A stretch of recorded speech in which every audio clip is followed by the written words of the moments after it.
A Napoli una bella iniziativa che ha unito tanti cittadini e commercianti. Si sono dati appuntamento per ripulire il quartiere Forcella.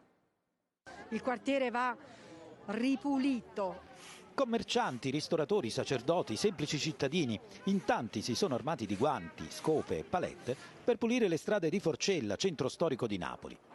Puntuale all'appuntamento, insieme ai principali responsabili delle associazioni culturali della zona, è arrivata anche l'attrice Marisa Laurito, direttrice artistica del Trianon Viviani, il popolare teatro del Rione. Noi abbiamo una città meravigliosa, dobbiamo prenderci cura di questa città come se fosse casa nostra, perché è così, perché noi quotidianamente camminiamo per queste strade, quotidianamente passeggiamo e io mi sono stancata di vedere immondizia per strada.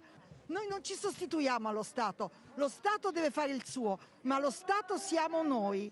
Le donne, che frequentano un laboratorio teatrale del posto, rimuovono l'immondizia dai vicoletti, poi prendono delle rose e si mettono a cantare. Ogni rosa è una via di Forcella.